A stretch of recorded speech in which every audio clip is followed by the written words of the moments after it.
Ngayong hapon, mahigit 10 milyong piso natangay raw ng mag-asawang mambubudol.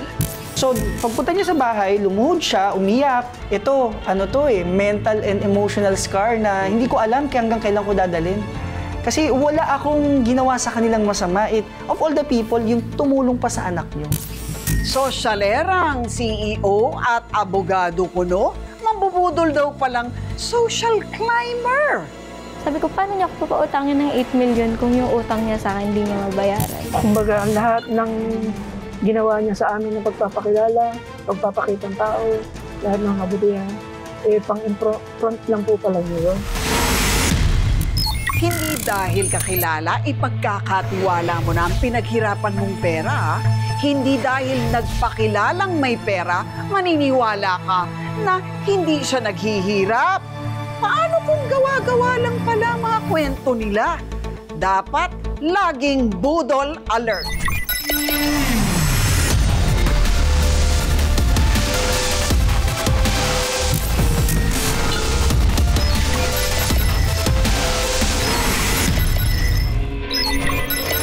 Alam niyo, marami nagsasabi na ang mga tunay na mayaman hindi pinapakita o pinagyayabang ang kanilang net worth, no? O yung bang kung gaano sila kayaman. Pero itong nakilala ni Mon, abay daig pa yata ang lifestyle, no, ng mga rich and famous. Paano yan nabudol? Nako, ibang klase to, Lucy. Paano ba naman? Paghaharap siya sa kanyang mga bubudulin, meron niyang 3 sasakyan.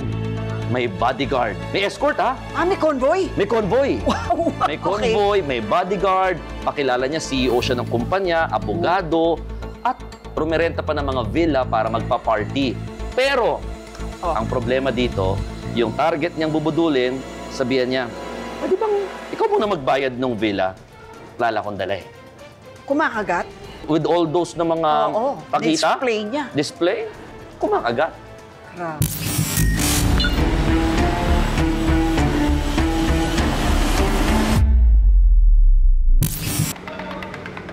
Mala-celebrity na ngayon ang bansag sa mga content creator at influencer sa social media. Kaya marami ang gustong pumantay sa level na meron sila. Sikat at may endorsements na para talagang mga sikat na artista. Katulad na lang ni Rinka at Bambi. Nangapa sila nung una, pero dahil sa pagpupursige na maabot ang status nila ngayon, instant celebrity na rin sila.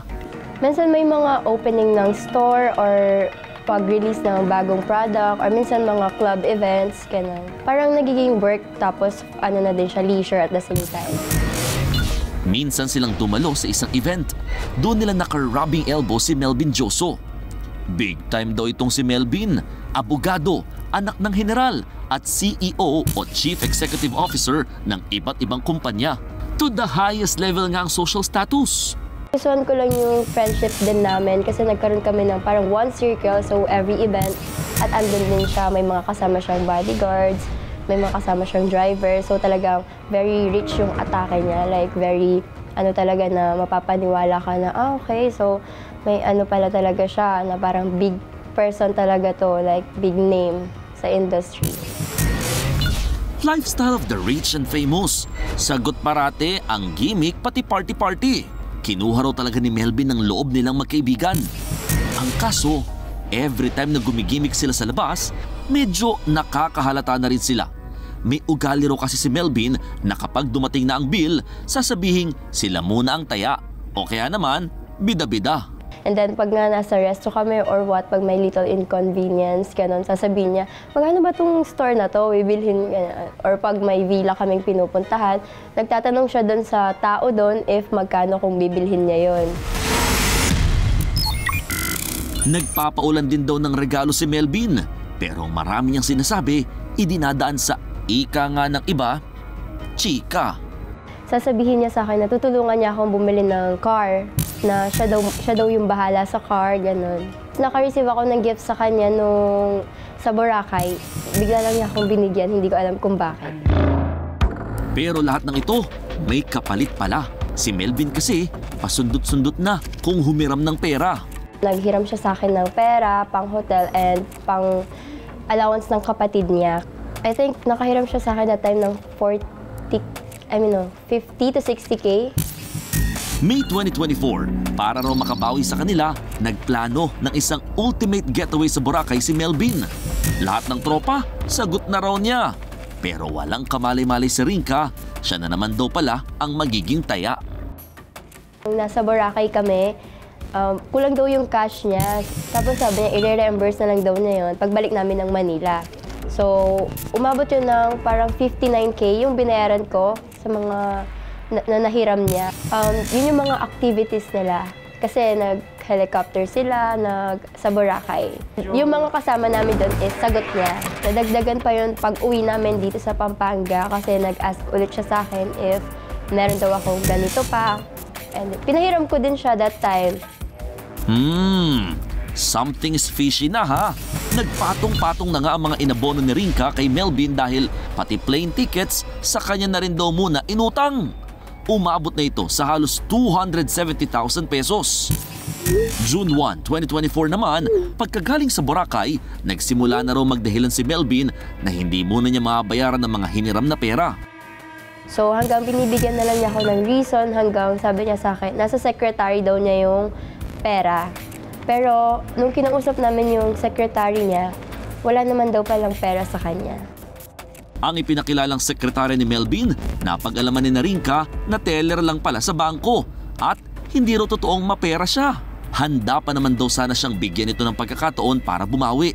Pero sukdulan na raw ang ginagawa nitong umano'y panluloko. Okay lang sana if sasabihin niya sa akin na, Rings, wala pa akong pera. Pwede okay lang, next month na lang. Pero hindi kasi, everyday pinapaasa niya ako na Rings today. Sa secretary ko, sa bodyguard ko. Naging malinaw na kay Rinka ang tunay na kulay daw ni Melvin. Sobrang delusional, isa siyang swindler talaga. Sobrang pagpapakitang tao yung ginawa niya. Isa rin sa mga kinaibigan ni Melvin ang isa pang content creator na si Bambi.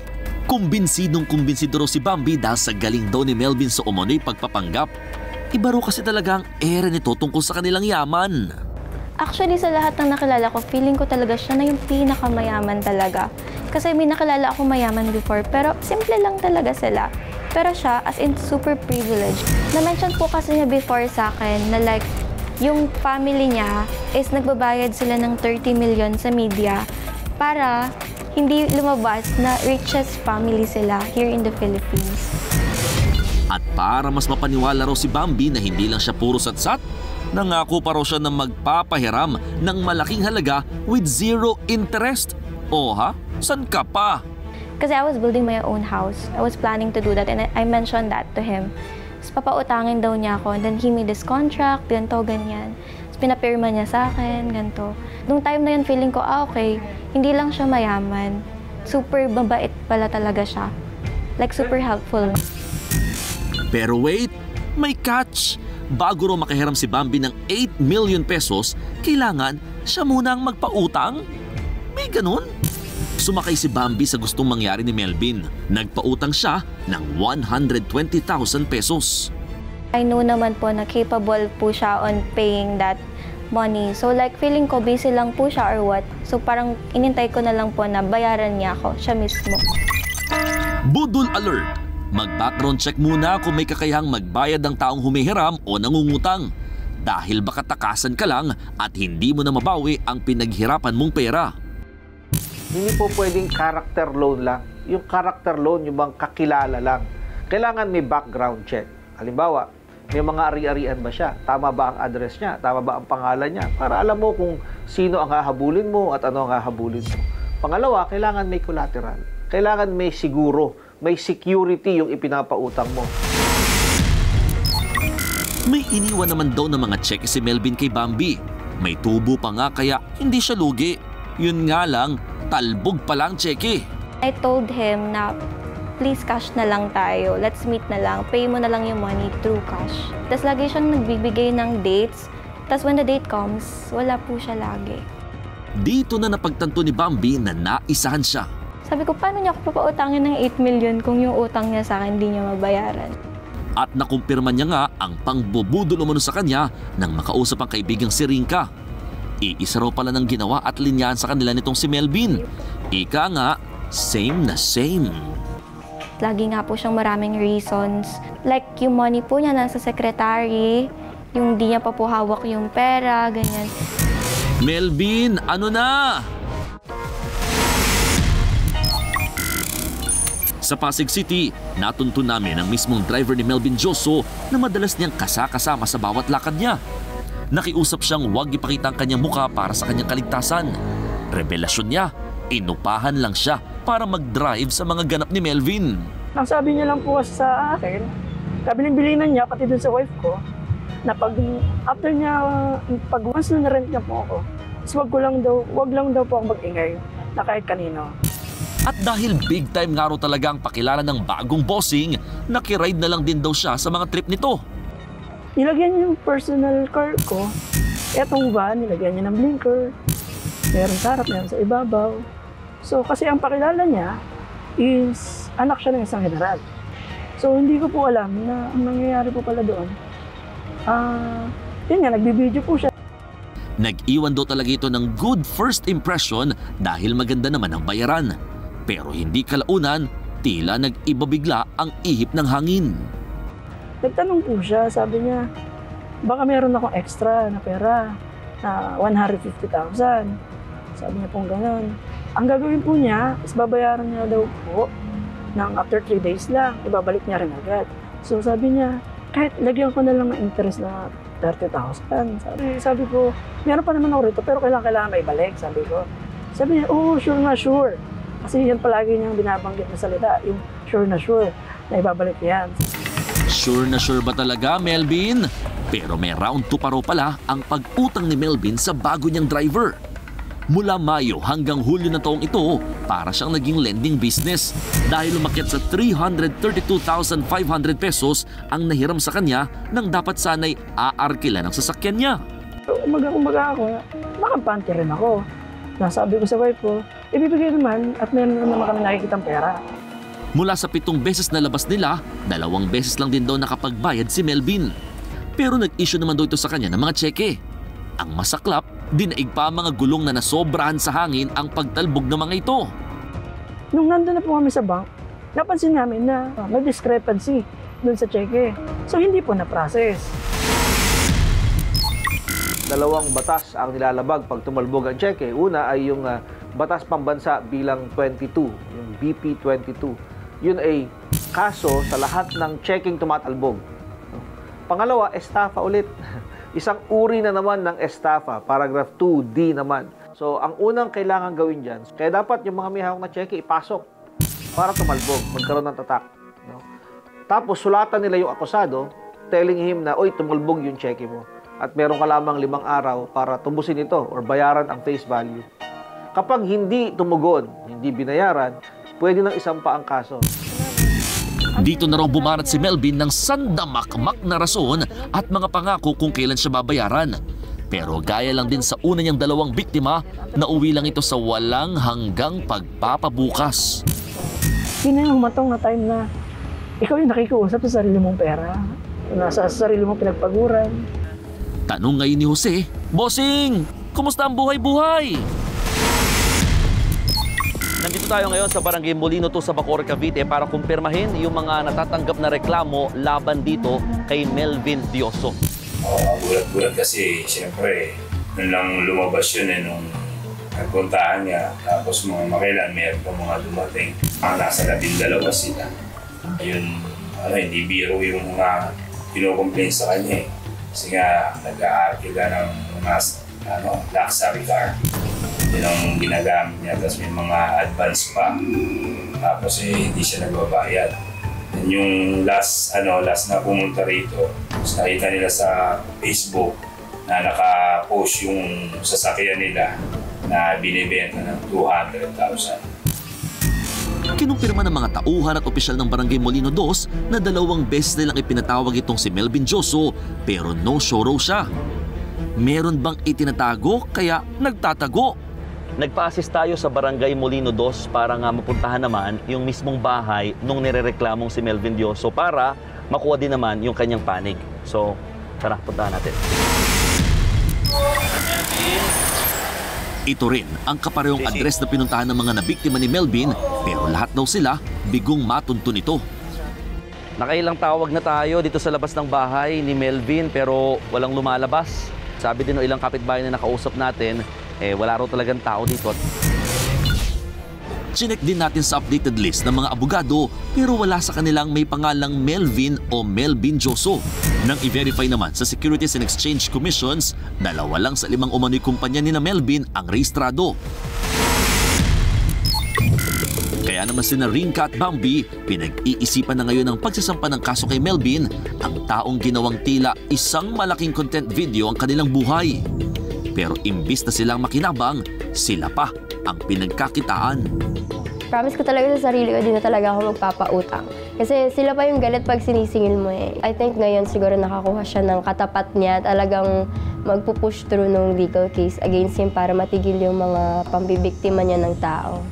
Ayoko na maka-attract ng gantong tao sa buhay ko, ganito, ganyan. But like, of course, there's a lesson talaga. Na-realize ko, pag totoong mayaman ka pala talaga, hindi ka ganito eh. Diba? Hindi ka pagbabrag. Si Jose, gumawa na rin ng sarili niyang hakbang para makakuha ng hustisya. Itong si Melvin Joso, pinailan ko na po siya ng kaso. Violation of BP 22 and stuff. So meron naman po kami kaukulang dokumento at saka mga kaukulang video. Kumbaga lahat ng ginawa niya sa amin na pagpapakilala, pagpapakita ng tao, lahat ng kabutihan, pang-front lang po pala niyo yun para makuha niyo yung loob at tiwala namin. Ngayon, yung tiwala niya, nasira po yung tiwala niya. Hindi sa lahat ng pagkakataon, to see is to believe.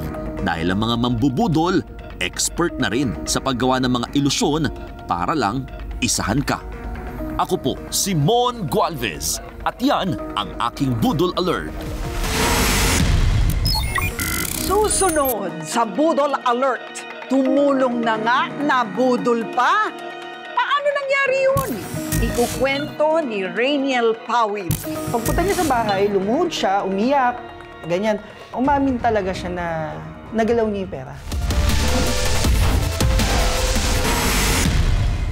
Saan ka nakarinig ng ikaw na nga ang tumulong? Ikaw pang binudol? Wow ha, pero yan ang naranasan ng isang CEO na nahulog sa patibong ng investment scam ng mga taong tinulungan niya. Mantakin mo yon. Ano ba nangyari dyan, Rainiel? Grabing ingrato. Luchi, napasubo na nga itong CEO nitong isang skincare company matapos niyang tulungan na paoperahan itong anak ng mag-asawa na ito.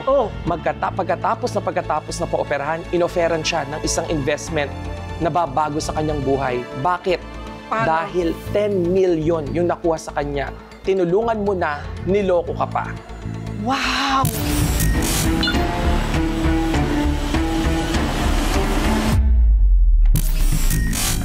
Matagal ng medical representative o medrep bago nakapagtayo ng sarili niyang skincare business ang nakilala kong si Kenneth.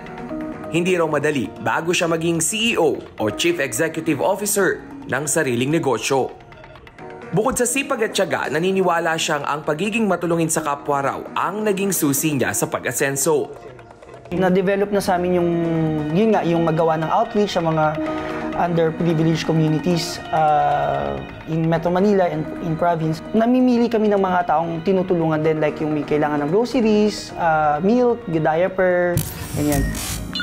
March 2019, nakapukaw sa atensyon ni Kenneth ang burado na ngayong social media post ng isang desperadong magulang na humihingi ng tulong para sa may sakit na anak.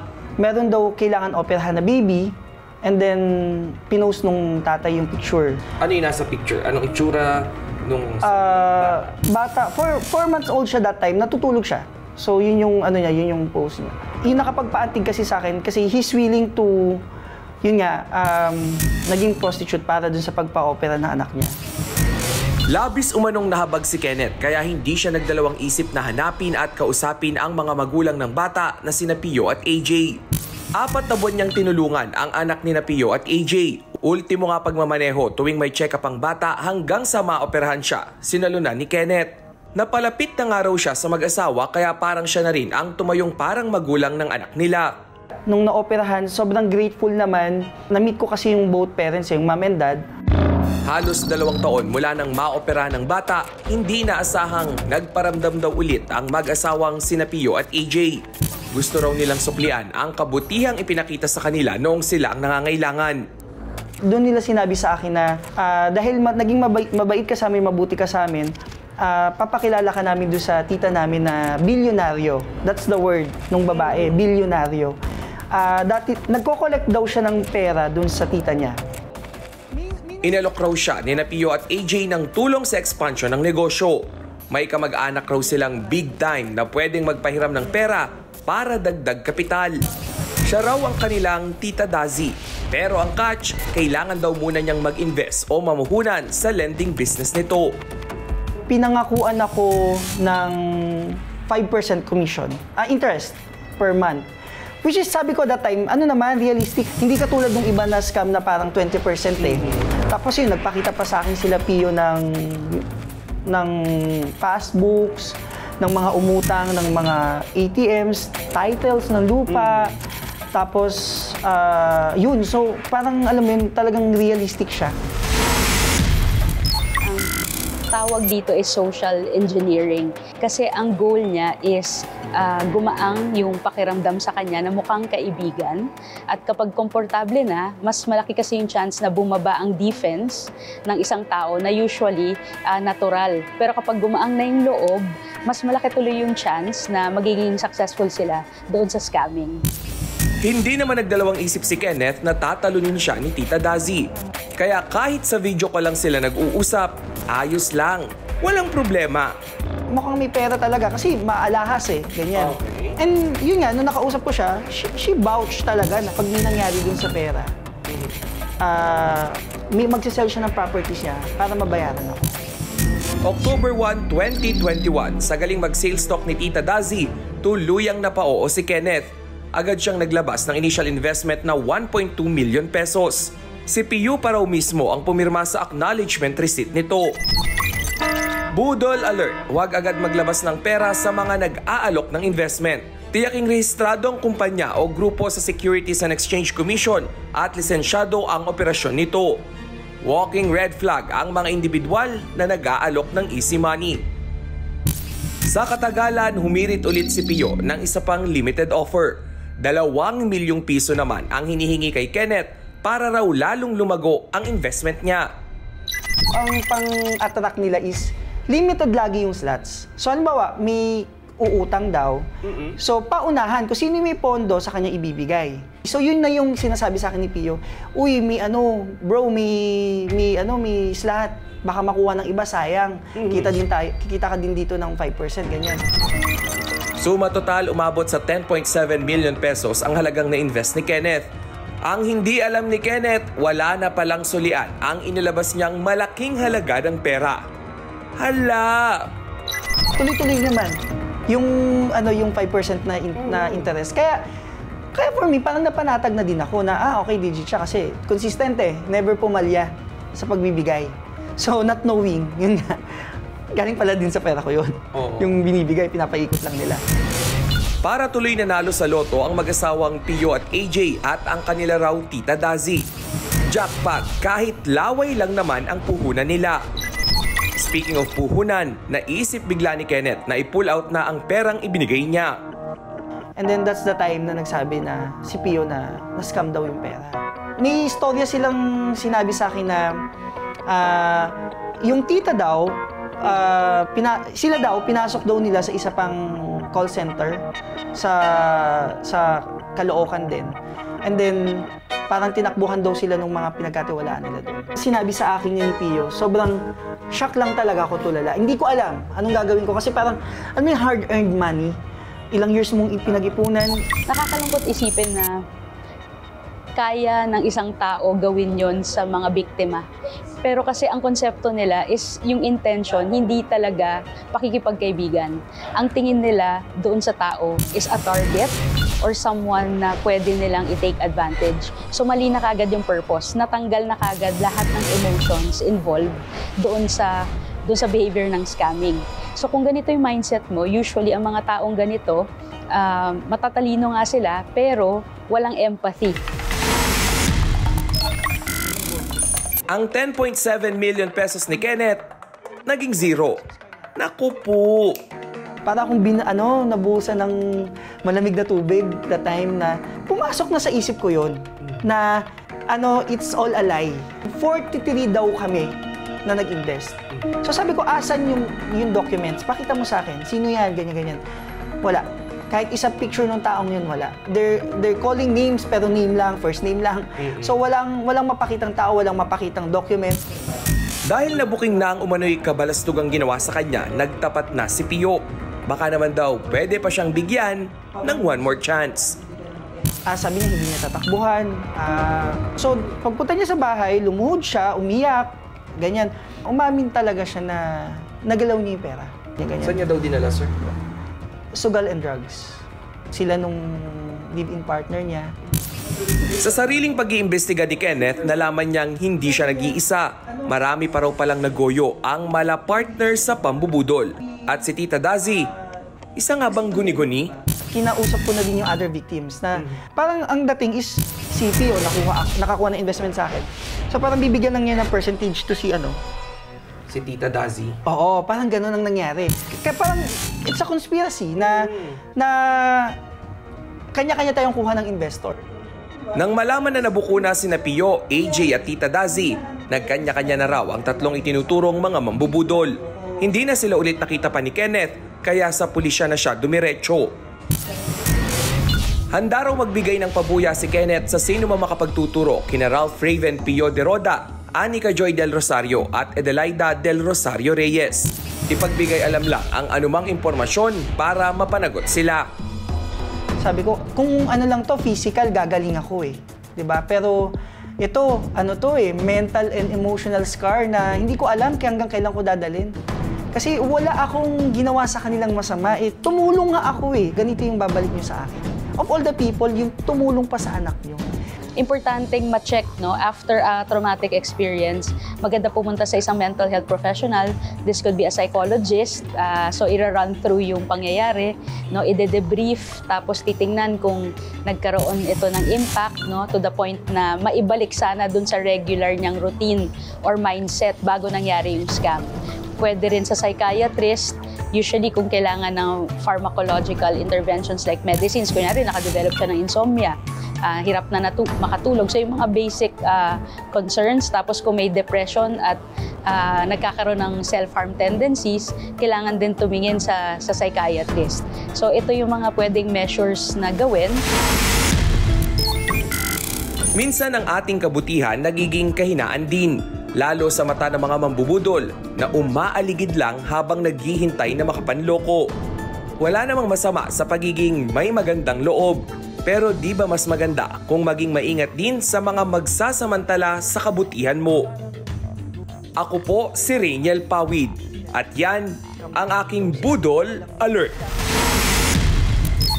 Susunod sa Budol Alert. Magsalita ka ng katotohanan dahil puro ka kasinungalingan. Sinungaling ka. Yung mga masasamang gawain, meron din katapusan. April 2024, naibahagi sa amin ng kwento kung paano nabudol umano ang beauty queen at negosyanteng si Joyce Cubales ng movie producer na si Baby Go. Mga peking alahas, pera, taklobo o giant pearl at gold bar ang naging pain daw ni Baby Go kay Joyce. Bukod pa ito, si pinangakong once in a lifetime na magbida sa pelikula at maging ganap na artista. Napa-invest daw tuloy siya ng aabot sa 25 million pesos. The problem is, malaki nga ang tiwala ko sa kanya. Galit na yung mga family ko. Sa akin sabi, ano ba ate? Niluloko ka talaga ng babae yan eh. Scammer yan eh, ganyan-ganyan. Sabi ko, huwag kayo magbibintang. Sabi ko, pinagtatanggol ko pa nga siya. Kinumpronta raw ni Joyce si Baby Go sa reklamo. Sabi ko, manluloko ka talaga no. Sabi ko, nabubwisit na ako talaga sa ginagawa mo sa akin, sa totoo lang. Lahat ng paratang ni Joyce, itinanggi ng inirereklamong si Baby Go. CU at court pa nga ang naging hamon niya kay Joyce. I-challenge kita. Lahat. Best in the documents. Ikaw puro fabricated. Magsalita ka ng katotohanan dahil puro ka kasinungalingan. Sinungaling ka. Maghain kami ng demanda laban sa kanya. Wala naman daw demanda o kasong nakarating kay Joyce tulad ng banta ni Baby Go. Matagal daw naging tugon sa reklamo niya kaya ipinagpasadyos na lamang niya ang kahantungan ng isinampa niya ritong kaso. Ang sad to think na ang dami talagang malulokong tao sa mundo. Kaya I'm seeking help. Ngayon para nga malocate kung nasan siya para at least hindi na madagdagan yung mga lulukuhin pa nila in the future. Kamakailan, namataan si Baby Go na may katransaksyon umano sa isang fast food chain sa Quezon City. At matapos nga ang ilang buwan, inaresto na si Baby Go sa Mandaluyong City. Nangyari yan nitong August 15 sa bisa ng arrest warrant na inilabas ng Branch 175 ng San Mateo Rizal Regional Trial Court para sa kasong estafa na isinampa ni na Joyce. Yung mga masasamang gawain, meron din katapusan. So, sabi nga daw niya kung may ginagawa siyang masama, bakit hindi ko siya ini-estafa noon pa? So alam na niya yun, naghihintay na siya. Alam na niya na isang araw darating din sa kanya yun. Dumating na ngayon. Kaya nga sabi ko, ang justice talaga nasa sa mga taong mabubuti. Malaking luwag nga raw sa dibdib ni Joyce ang pagkakadakip kay Baby Go. Pwede na raw siyang pumalakpak dahil gugulong na ang isinampa niyang kaso. Well, kailangan siya to face the fact at saka kailangan ibalik niya sa akin yung mga kinuha niya sa akin, pinangako niya sa akin na ang alahas ko, yung lupa sa Palawan na binayaran ko, geodetic engineer yun, tapos sa munisipyo, tapos yung mga permits, ang dami talaga kasi it took a lot of years. I have to make sure na if ever na lalabas ako ng pera, I make sure na pipirma siya doon, pipuna siya ng picture, meron siyang collateral. Tsaka, I don't know, ang hirap magpautang ng pera sa mga tao. Pag sinabi nila sa'yo uutang sila, babayaran bukas, huwag mo na asahan kasi hindi mangyayari. Wala pang nangyaring ganun. Cliché man ang ending na ito para kay Joyce, hindi raw siya magsasawa lalo't naranasan niya ang plot kung saan bugbog man sa una, sa huli, mananaig at mananaig pa rin ang bida. Ako po si Mon Gualvez at yan ang aking dagdag na Budol Alert.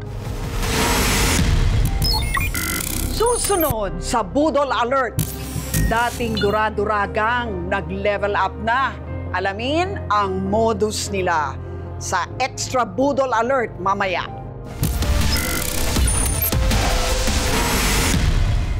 Maging alerto ka sa mga kawatan ha. Ang bagong style kasi ng mga yan, habang nakatayo ka o naglalakad sa kalye, may isang taong hindi mo kilala na tatapikin o kukunin ang atensyon mo. Dahil may mancha na raw pala ang damit mo. Kadalasan yan sa balikat. Dati laway lang yan, kaya dura-duragang ang tawag, no? Pero ngayon, ketchup o anumang sausawan ang ilalagay nila. Nag-level up na, di ba? Naku-conscious ka, syempre, dahil sa mancha. Itatry ka pang tulungan ng taong nagsabi sa'yo na may mancha. Wow! Concerned si ate o si kuya, no? Pero huwag kang mag-thank you, ha? Dahil ang sunod niyan, may snatcher na pala siyang kasabwat na sasalisi habang abala ka sa pagtatanggal ng mancha. Ayun na, mission accomplished ang dalawa. Kaya para hindi mabudol, maging alerto sa paligid kapag nasa labas. Higpitan ang pagdadala ng bag o iba pang gamit. Lumayo o tumabi sa isang lugar kapag may nagsabing may mancha sa damit mo. Mas okay kung saan malapit ang security guard o pulis para mabantayan ka. Minsan naman sa mga pampublikong sasakyan yan umaatake. Kaya dapat presence of mind sa mga dalang gamit, matutong makiramdam. At tandaan ang style ng modus na ito. Kung ikaw naman ang nakasaksi sa pagnanakaw at pambubudol nila sa ibang biktima, bigyan agad sila ng babala at pwede mo rin silang samahan sa mga otoridad. Mag-level up din tayo sa pag-iingat para last na nila yan. Hanggang sa susunod na linggo, ako po si Lucy Cruz Valdez. Tandaan, maging alerto, huwag magpabudol.